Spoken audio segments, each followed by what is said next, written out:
Governador Carlos Moisés comemora o achatamento da curva da Covid-19 em Santa Catarina.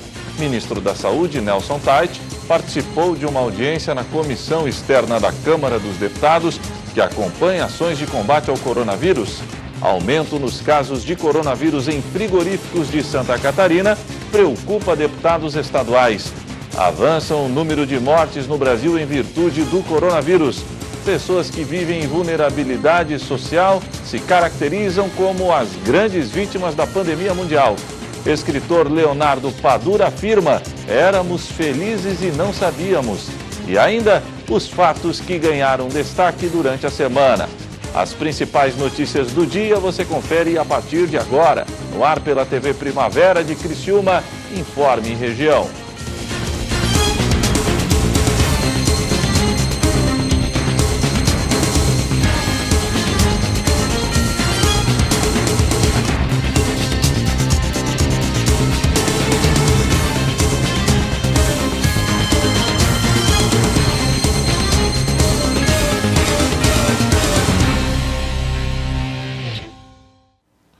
Hoje é sexta-feira, dia 8 de maio de 2020. Para você que sintoniza a tela da TV Primavera, uma boa tarde. O governador Carlos Moisés comemorou ontem, em sua tradicional live das 6 horas, o achatamento da curva nos casos de coronavírus em Santa Catarina.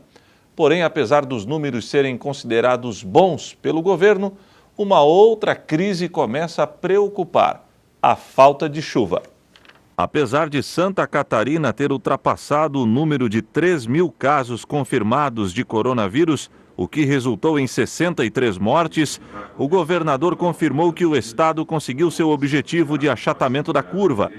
A taxa de ocupação dos leitos de UTIs em território catarinense se aproxima de 18%, o que dá uma certa margem de tranquilidade. Nós tivemos grandes avanços aqui em Santa Catarina em relação ao coronavírus, porque a gente conseguiu de fato achatar a nossa curva. Nós estamos no dia de hoje com 17,07% da nossa capacidade de leitos criados para a Covid-19 ocupadas, ou seja, nós estamos mantendo nossa taxa de letalidade baixa, nosso índice de contágio também é baixo, conseguimos diminuir o nosso índice de transmissibilidade do vírus, uma série de ações restritivas que foram impostas à sociedade, mas que tiveram a participação de todos. Isso, eu penso que é o grande destaque do sucesso da nossa atuação aqui em Santa Catarina, é exatamente a participação do cidadão, que levou a sério. Santa Catarina tem um povo educado, um povo que percebeu que o que está acontecendo não é uma fantasia. O mandatário catarinense lembrou do sacrifício da população e acredita que no futuro as pessoas notarão que as medidas de restrições impostas pelo governo foram acertadas. Você é corresponsável, cidadão, criança, pai, mãe, pessoal do setor de educação, todo esse nosso esforço sacrificioso, um esforço que trouxe muitas dificuldades para todos, eu não tenho dúvida disso. O governo toma determinadas atitudes, não por vontade, mas por necessidade, mas esse esforço nosso está salvando vidas. E nós aqui da CIF tomamos uma decisão: o que é mais importante?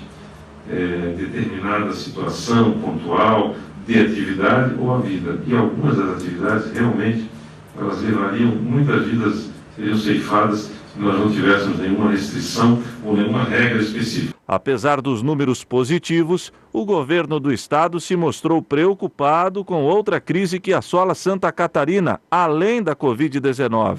A estiagem. Diversas regiões do estado já passam por dificuldades pela falta de chuva. Assim como o estado está em estado de calamidade pública por conta do Covid, nós temos 52 municípios que hoje estão em situação de emergência em decorrência da estiagem, dos quais 21 municípios já com dessedentação animal, dessedentação inclusive humana, falta de água para consumo humano.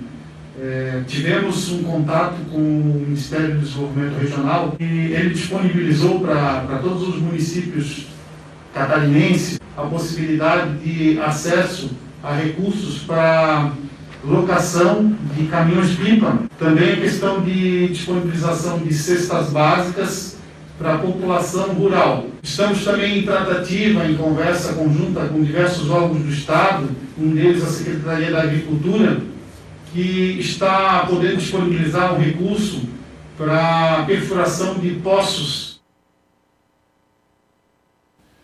O ministro da Saúde, Nelson Teich, participou de uma audiência na comissão externa da Câmara dos Deputados que acompanha ações de combate ao coronavírus. A reportagem é de Renata Rocha. Essa é a segunda vez que o ministro da Saúde, Nelson Teich, fala aos parlamentares do Congresso.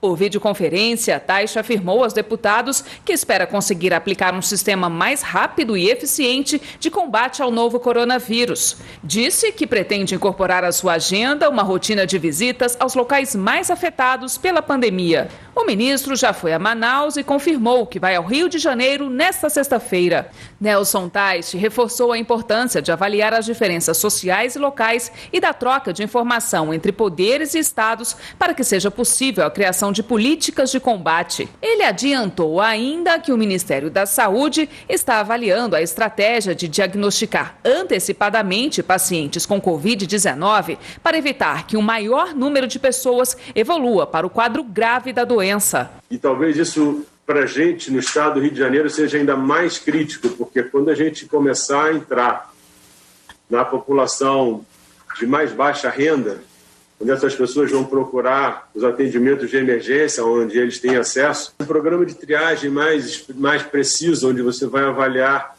temperatura, saturação de oxigênio, para que a gente possa pegar isso precocemente no ambulatório, no paciente externo.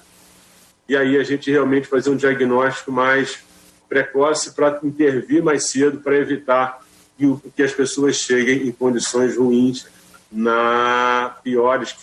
criticamente na parte clínica.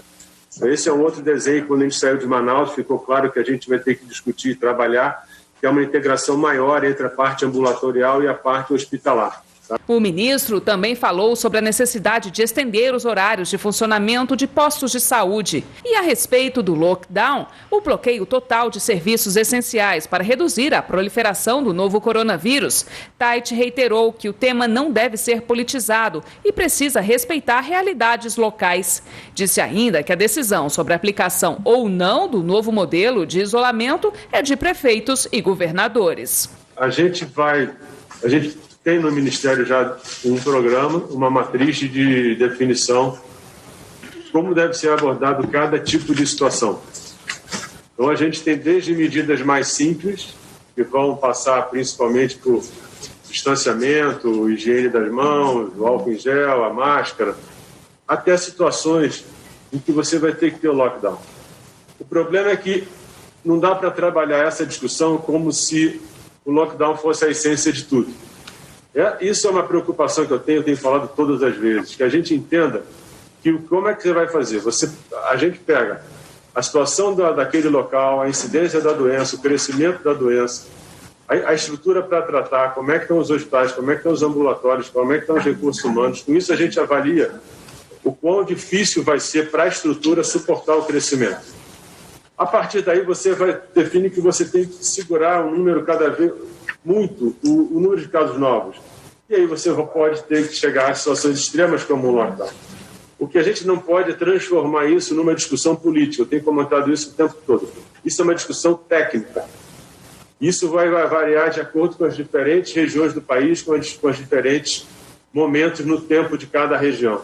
O ministro da Saúde apoiou a ida do presidente Jair Bolsonaro ao Supremo Tribunal Federal nesta quinta-feira, juntamente com empresários e ministros, para defender o afrouxamento do isolamento social.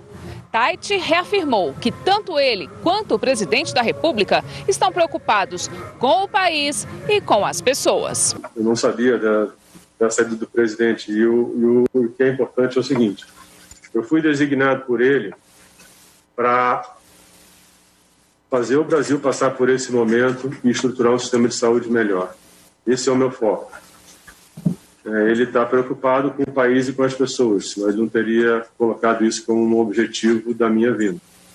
Então, que eu posso garantir que eu estou aqui para tratar das pessoas, para passar por esse problema, ter um sistema mais eficiente e melhor, e que o nosso foco, o meu foco como Ministério da Saúde, como ministro da Saúde, é a sociedade, são as pessoas. Ao ser questionado sobre a elaboração de condutas no combate à pandemia, Tait afirmou que o Ministério da Saúde usa atualmente a experiência adquirida em outros países. Segundo ele, a estratégia consiste em entender o que foi feito externamente e adaptar o que foi de positivo ao cenário local. Para finalizar, o ministro garantiu transparência e dedicação absoluta na condução dos trabalhos durante a crise. O que eu posso garantir é que o nosso foco vai ser firme, vai ser baseado em execução, entrega rápida. E a gente vai trabalhar para que tudo aconteça da forma mais rápida, eficiente e completa possível. Qualquer coisa diferente que não represente não ter atenção, não estar preocupado com pessoas, com vidas, com profissionais, isso não existe. Isso não existe. A gente hoje é um time focado em ajudar a sociedade, ajudar os pacientes, quem cuida deles. Não só para a Covid, mas para o sistema todo, antes e depois da Covid. E eu posso garantir a vocês que a gente vai estar junto, vai estar perto. Para a gente é fundamental um alinhamento, não, em todos os níveis, não só com vocês, mas com os estados, os secretários, o estado e prefeituras, os governadores, os prefeitos. Não tem como você fazer desse país um país melhor se você ter todos juntos olhando na mesma direção e trabalhando como um time. Esse é o norte do Ministério da Saúde e é assim que a gente vai conduzir. A seguir, aumento nos casos de coronavírus em frigoríficos de Santa Catarina preocupa deputados estaduais.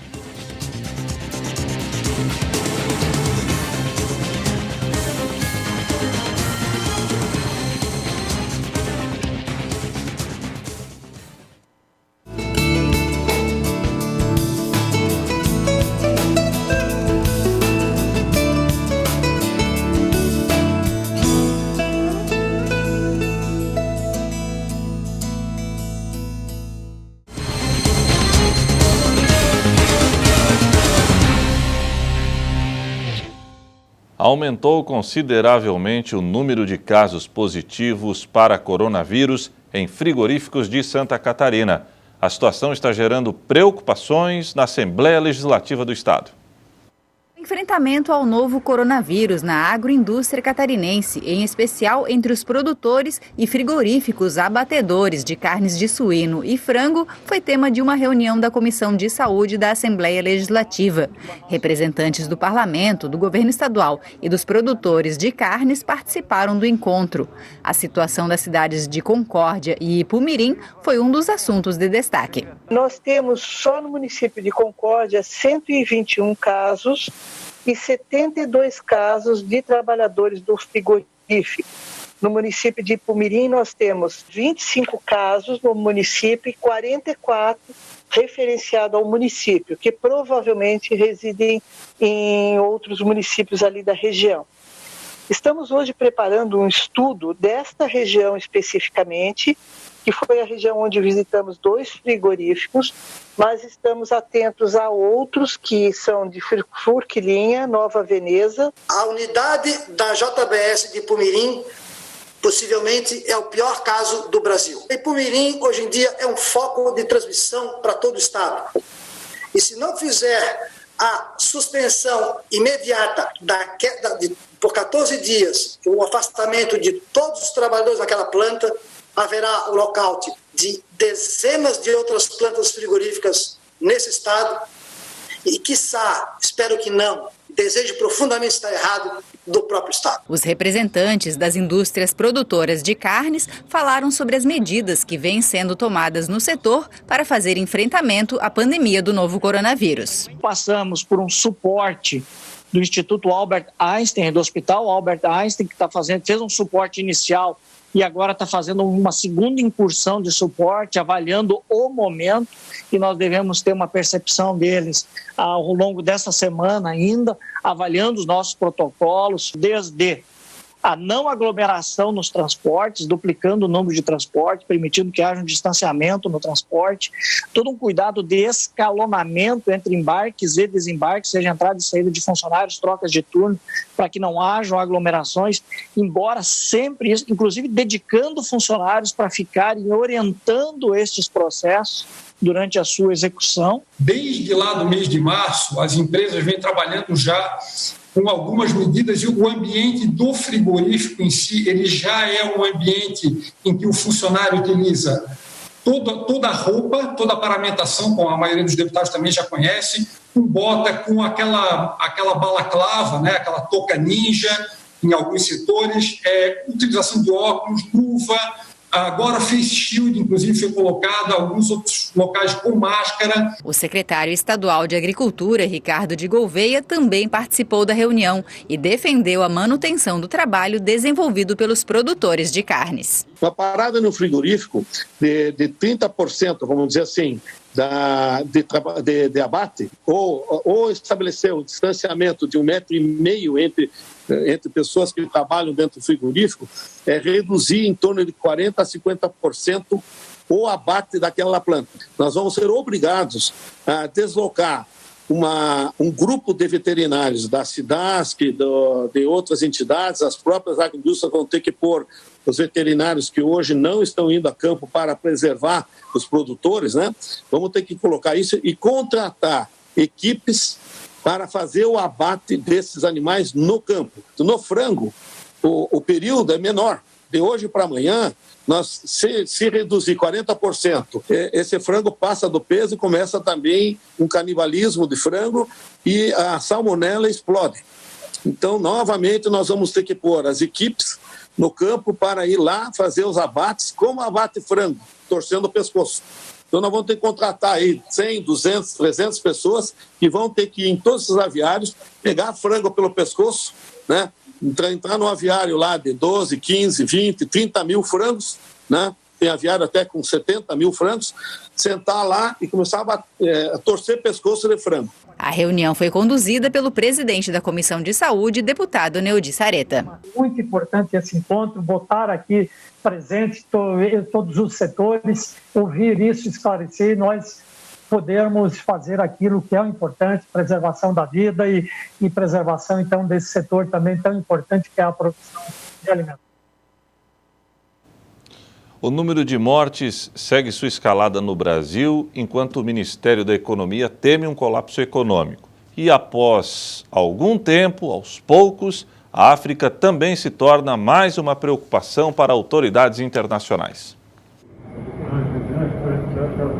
O Brasil registrou nesta quinta-feira mais 116 mortes em decorrência da Covid-19 em apenas um dia.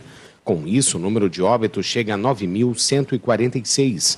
O número de casos confirmados no total passou de 135 mil, de acordo com o Ministério da Saúde. No mesmo dia, em meio a preocupações com a economia, o ministro Paulo Guedes declarou que teme um colapso. Então, o alerta que eles deram é muito importante, que é o seguinte, olha, embora haja proteção, o povo ainda tenha o dinheiro na mão, daqui a 30 dias pode ser que comecem a faltar nas prateleiras, pode começar a faltar e desorganizar a produção brasileira. E aí você entrar em um sistema de não só de colapso econômico, mas de desorganização social. Então... Com o avanço da pandemia na América Latina, as autoridades mundiais também viram os olhares para o continente africano. A Organização Mundial da Saúde prevê que entre 83 mil e 190 mil pessoas na África poderiam morrer pela Covid-19. Entre 29 e 44 milhões poderiam se infectar durante o primeiro ano da pandemia no continente. Com menor acesso aos serviços públicos, moradias mais precárias e piores condições de trabalho, a população negra, apesar de majoritária, sofre com a desigualdade racial característica da sociedade brasileira, o que a torna mais suscetível também a sofrer as consequências da Covid-19. Não há grupo étnico fisicamente mais sensível à Covid-19, mas a questão social tem se mostrado crucial pelas estatísticas de mortalidade. No estado de São Paulo, epicentro da pandemia no Brasil, o risco de morrer da doença é 62% maior para a população negra. O balanço mais recente das autoridades sanitárias estabelece que a taxa de letalidade do coronavírus é de 15,6 por 100 mil habitantes para os negros. O número é muito superior ao de 9,6 por 100 mil habitantes para os brancos. Em nível nacional, negros representam 36,4% das internações com síndrome respiratória aguda grave, mais 45,3% dos óbitos pelo novo coronavírus. De acordo com Emanuele Góes, pesquisadora do Centro de Integração de Dados e Conhecimentos para a Saúde da Fundação Oswaldo Cruz, isso significa que quando os negros chegam no serviço, ou chegam tarde demais porque moram distante, ou não conseguem ser atendidos. Um relatório divulgado na quarta-feira pelo IBGE mostra que a média da renda mensal dos negros corresponde a apenas 55,8% da dos brancos. A ONG Instituto Identidades do Brasil diz que o tipo de trabalho da população negra também interfere, já que expõe mais o grupo ao contágio. A maioria está na categoria do trabalho informal, passando horas no transporte público superlotado para chegar ao destino. Além disso, grande parte dos negros fazem os serviços de base, que não pararam na quarentena. A maioria depende exclusivamente do sistema público de saúde, que também é precário. Estudos indicam que 67% dos brasileiros que não têm recursos para acessar o serviço privado de saúde são negros. Depois de derrotar todas as espécies do planeta, o ser humano é encurralado por um inseto microscópico. Para o escritor cubano Leonardo Padura, o verdadeiro coronavírus do mundo é o homem, que agora teve que abrir mão de beijos e abraços. Para Padura, nós éramos felizes e não sabíamos. Para Leonardo Padura, a pandemia do novo coronavírus deu aos homens uma lição, de que éramos felizes e não sabíamos. O escritor cubano acredita que o homem saiu vencedor na luta biológica e natural do planeta, mas perdeu a batalha para o medo da morte iminente. Estamos realmente vivendo um momento inimaginável na história de nossa geração, daqueles que vivem este momento, compartilham a vida na Terra neste momento. Aos 64 anos, Padura é um dos autores mais publicados na América Latina. A atual situação do mundo o levou a repensar o cenário de sua próxima peça, na qual o detetive Mário Conde reaparece. Vai se ambientar em 2020 durante a pandemia. De repente, tivemos que desistir de beijos e abraços. E quando digo isso, estou falando sobre a afetividade que um personagem como Conde tem, com essa dependência de estar com amigos. Em um mundo de desmatamento, aquecimento global e poluição, o escritor acredita que os seres humanos têm sido injustos com as espécies e agora sofrem as consequências. Nós somos o coronavírus do mundo, e o coronavírus do mundo está cobrando uma parte do que fizemos contra ele.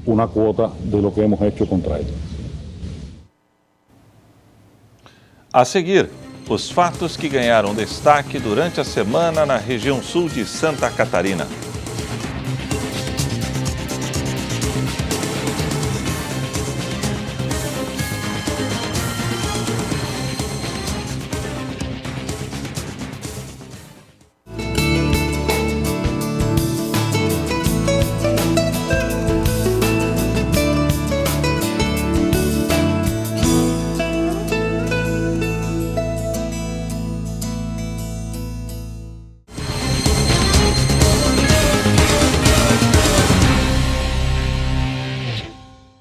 E para fechar o Informe Região desta sexta-feira, vamos conferir os fatos que ganharam destaque durante a semana.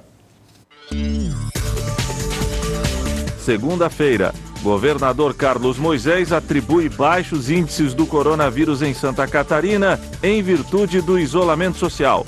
Estado foi um dos primeiros da União a decretar quarentena. Nós tivemos um resultado muito positivo, lamentamos essas 48 mortes, mas aqui nós poderíamos estar aí com centenas e centenas de mortes se não tivéssemos tomado nenhuma atitude. Então, houve de fato achatamento da curva, diferentemente do que afirmam algumas autoridades no Brasil, e os estados que têm praticado isso, e praticaram no momento certo, especialmente, tomaram a decisão acertada, na hora certa, no momento certo. A Assembleia Legislativa de Santa Catarina volta a realizar sessões presenciais. Terça-feira, lideranças de Criciúma se reúnem para discutir volta do transporte público na cidade. É importante a reunião que ocorreu agora aqui com várias entidades. A Câmara de Vereadores novamente imbuída na volta do transporte coletivo de Criciúma, de maneira que siga o protocolo. O prefeito Salvaro já baixou uma resolução protocolar. Só estamos agora aguardando o governador do estado que se sensibilize e libere o transporte coletivo aqui em Criciúma. Médico André Mota foi o escolhido para assumir a Secretaria de Estado da Saúde. O profissional substitui Elton Zeferino, que pediu exoneração do cargo após escândalo da compra de respiradores artificiais ser deflagrada. Nós temos uma construção de processo de trabalho bastante interessante. As internas da Secretaria de Saúde são muito boas. Essa é a nossa intenção, é de seguir esse trabalho. Não há o que se falar a respeito do que foi feito até agora. E eu espero ter a competência de manter isso da forma como foi deixado, né, pelo meu secretário e amigo Elton. Nós temos uma equipe muito capaz na Secretaria de Saúde. Quarta-feira, tarifa de água em Criciúma gera descontentamento em consumidores. Uma senhora que me ligou ontem de manhã, dizendo: Paulo, eu pagava R$44, hoje eu estou pagando R$150. Por quê, Hebe? Porque as tarifas, a leitura era para ser feita em torno do dia 12, 13, foi feita em torno do dia 20. Dia 20 foi isso, foi várias. Instalada a CPI que vai investigar a compra de respiradores artificiais em Santa Catarina. A CPI tem uma grande vantagem, porque grande parte da prova já está constituída e foi adquirida ou pelo site Intercept ou pela Comissão Especial de Investigação aqui na Assembleia Legislativa. Parte dela está sendo construída pela GAECO, outra parte está sendo construída pelo próprio governo, através das suas sindicâncias internas.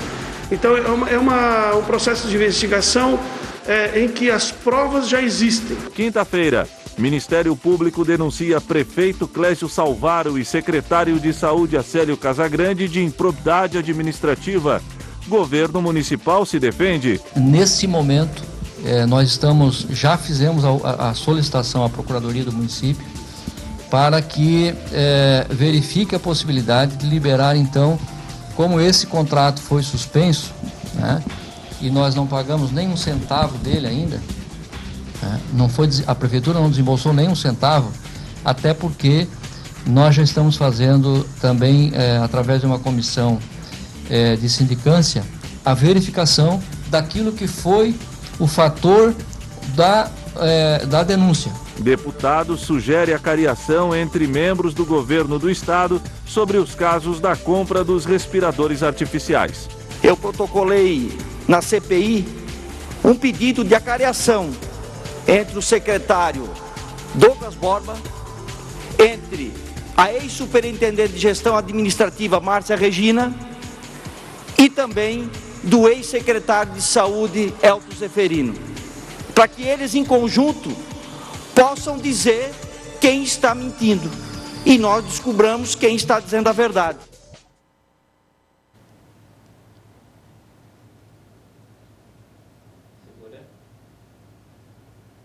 E o Informe Região desta sexta-feira fica por aqui. Voltarei amanhã, no finalzinho da manhã, com o Boletim Primavera. Para você, uma boa noite e um bom final de semana.